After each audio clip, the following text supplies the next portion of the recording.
The death cult in abortion was sponsored by the state. It will disappear when the state basically stops sponsoring, stops using your money to pay for it. Hello, my friends, and welcome to Faith and Reason, where we have got a week of really good news to share with you. It's unbelievable what's happened this week, from Trump's early executive orders taking effect, basically saving children from horrific trans surgeries, stuff like that. We also have governors doing pro-life legislation. It's been an incredible week for life and for family. We're also dealing with a week where we just experienced the Jubilee pilgrimage in Rome, youth, up to 1 million youth there, with Pope Leo doing adoration in front of the Blessed Sacrament and also the Mass there. Some things to talk about there, but in the United States, the church is really suffering. Frank Wright, Father Charles Murr, so good to be with you both. Oh, good. Good afternoon, gentlemen. Father, can you start us off with, as we always do, with the sign of the cross? In the name of the Father, and of the Son, and of the Holy Ghost. Amen. Amen. So let's start off with the good news first. We usually save that to the end, but you know what? It's just so much of it this week that we should start there. First of all, we'll start with something in the church. Lourdes. Lourdes has officially announced its 72nd miracle. It was the healing of a 67-year-old Italian woman by the name of Antonia Rocca from an incurable neuromuscular disease. She was officially presented at the Sanctuary of Our Lady of Lourdes last month. Now, this all happened in 2004. Mrs. Rocco began to suffer from primary lateral sclerosis, which caused serious muscle weakness, difficulty walking, severe migraines, and other symptoms. 5 years later, in 2009, she was debilitated, and her husband and her made a pilgrimage to Lourdes, France, to the site of Our Lady of Lourdes, to St. Bernadette, known for its healing spring waters that arose where St. Bernadette dug in the ground. So, during the presentation, Rocco recalled arriving in Lourdes in a wheelchair, struggling to breathe and swallow, not expecting to be cured. And on the second day of the pilgrimage, the sanctuary volunteers brought her to the famous baths. And we prayed together, she says, and that's when I heard a beautiful young female voice say 3 times, "Don't be afraid."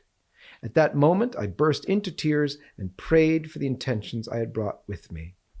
Rocco then described a feeling of sudden, sharp pain in her legs while being immersed in the water of Lourdes. And one night after returning home in her wheelchair, she heard that same beautiful voice urging her to call out to her husband and tell him what had happened. "Something has happened," Rocco recalled proclaiming, while standing up for the first time in several years, as they both realized she had miraculously been cured.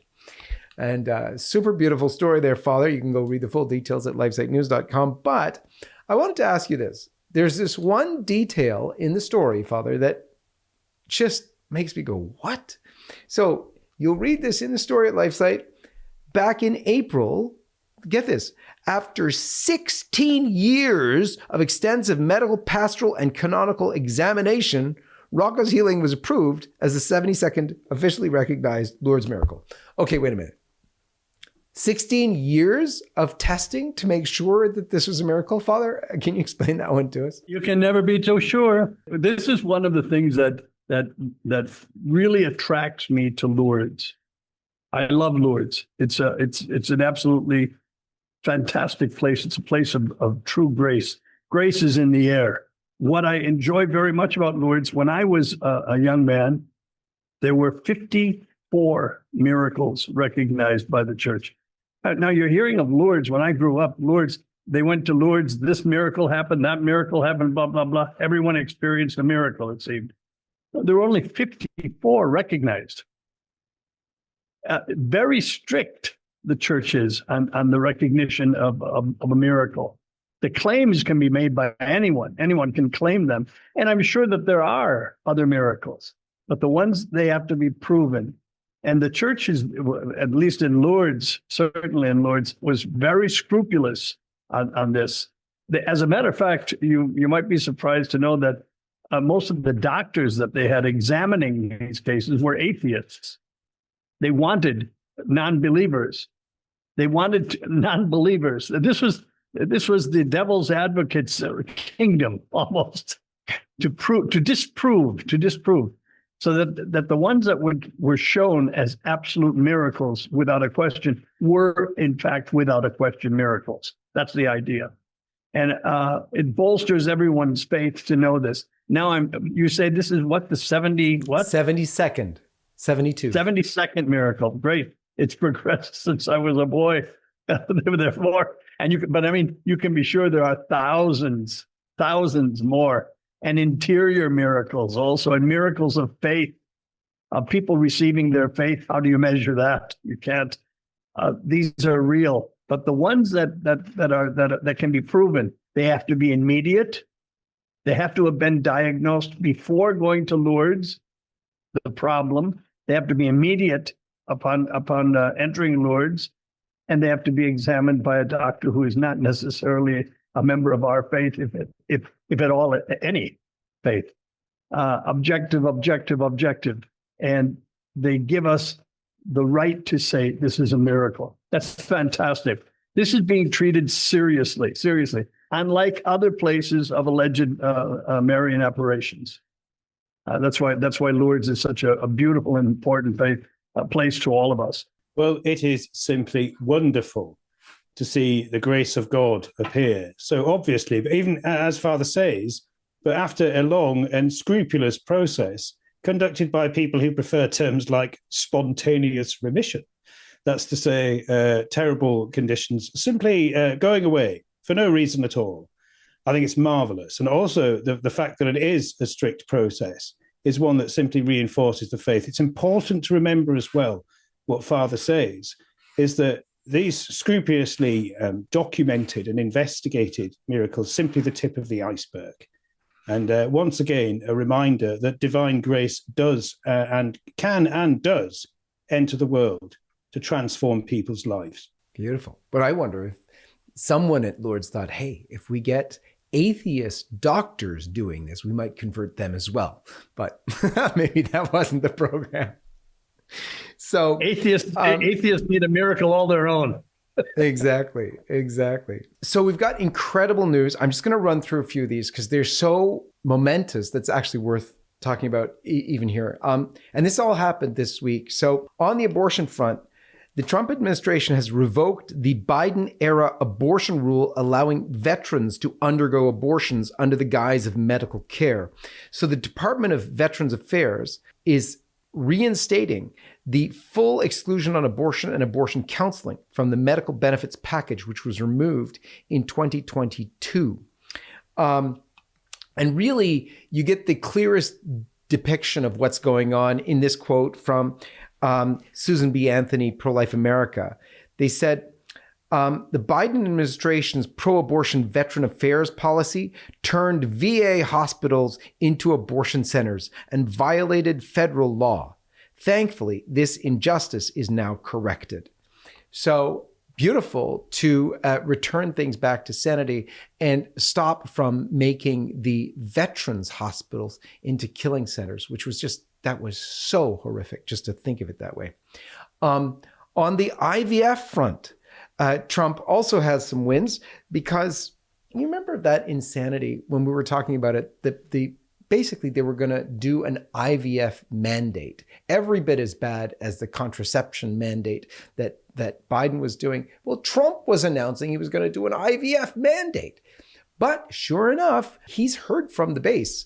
And the Washington Post is reporting that an administration official has informed the newspaper that unilaterally mandating IVF as an essential health benefit is no longer in consideration by the Trump administration. Thanks be to God. And finally, on the trans front, we've had just this week the fourth Chicago hospital to end trans surgeries for minors under 19. That was due to President Trump's executive order. And that hospital stopping it just this week was University of Illinois Hospital. And then in Richmond, Virginia, the Children's Hospital of Richmond at the university is the latest to join also in a list of medical institutions to retreat from transitioning gender-confused minors. And this news followed, the Virginia news followed similar announcements by Yale Medicine, Kaiser Permanente, Children's Hospital of Los Angeles, and U Chicago Medicine, all spurred by President Trump's earliest executive actions when he returned to office. It ended all federal support for transition procedures on minors, rescinding or amending all of the Biden health bureaucracy's past endorsements of underage transitioning, and calling for a review of the medical literature on the subject. And finally, in the Trump wins category, Catholic votes Brian Birch, great pro-life, pro-family Catholic activist, has been confirmed by the U.S. Senate as the U.S. ambassador to the Vatican.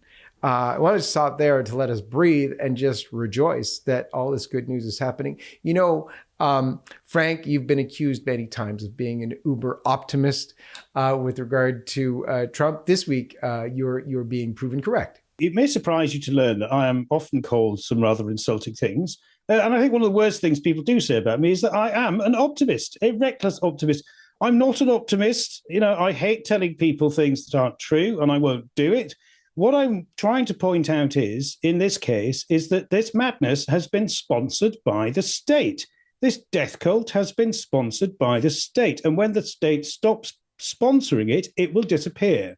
The transgender madness will disappear. It was sponsored by the state. The death cult in abortion was sponsored by the state. It will disappear when the state basically stops sponsoring, stops using your money to pay for it and to advertise it and to finance it and spread it everywhere. Why does it do this? Every state, whatever it is, be it a democracy, a monarchy, a dictatorship, or whatever, has a state religion. And these were aspects of the liberal global state religion.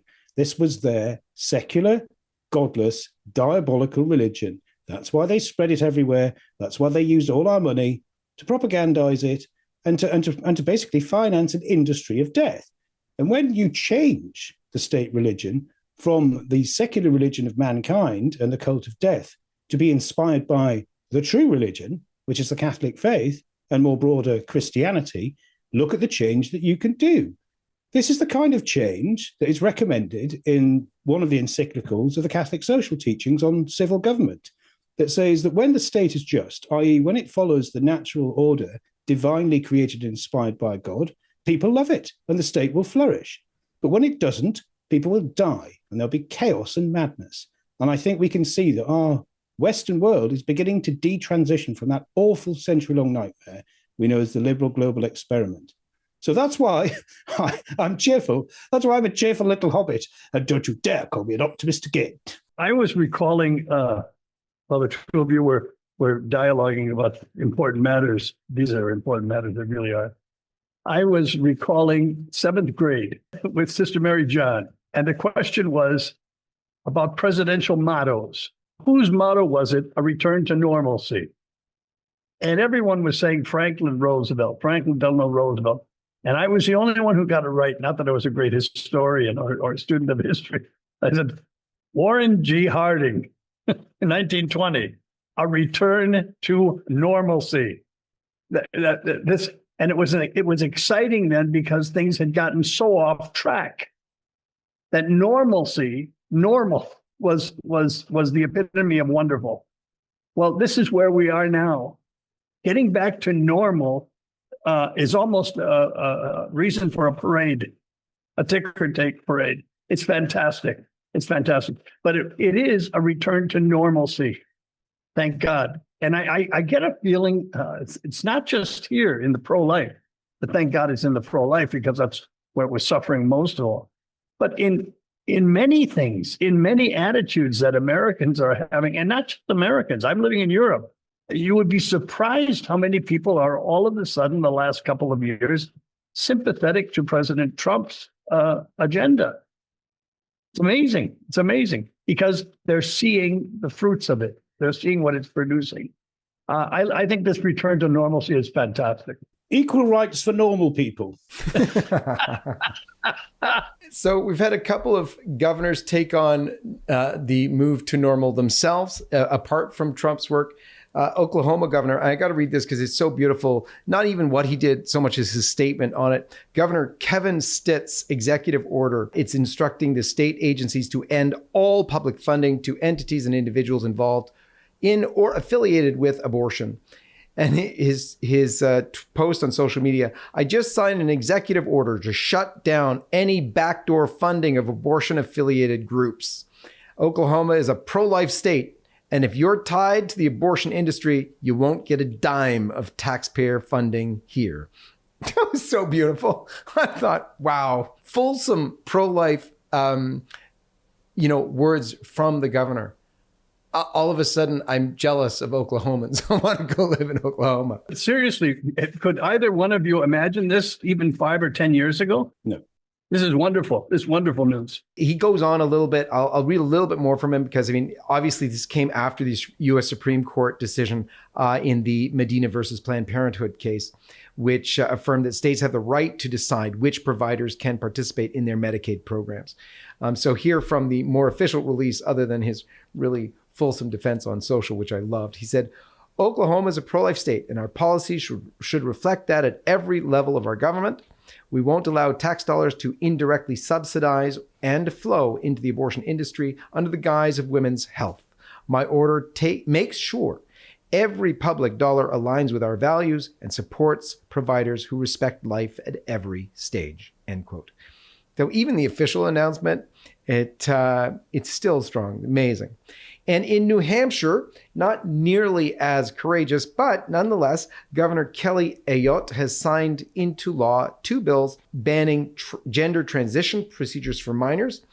With her signature Friday, New Hampshire has become the first New England state to outlaw transgender mutilation for children and teens. Finally, on a larger scale, LifeSite's reporting that LGBT activists in Oklahoma postponed their entire Pride event schedule due to lack of financial support, and LGBT groups in Texas and New York have also reported funding problems. Frank, you give us what you make of that. Who knew if you stopped funding the agenda of Satan that it would actually start to disappear? Who knew?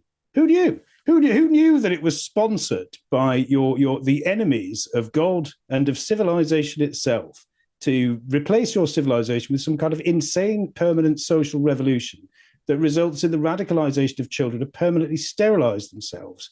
This is marvelous news. It's absolutely marvelous news. Fundamentally, if the state monetizes and promotes a culture of death, if it destroys the essential value of human life with convenience abortions in state institutions, if it promotes these hypersexualized agendas that are utterly morally degrading, then the state is not just and it's not legitimate. It has no right to rule, and there is chaos and disorder in society.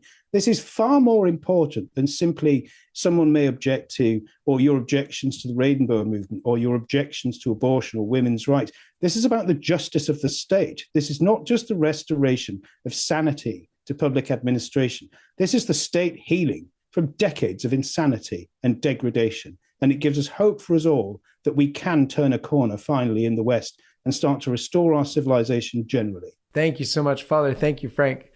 Great to be with you as always. And God bless all of you. And we'll see you next time on Faith and Reason.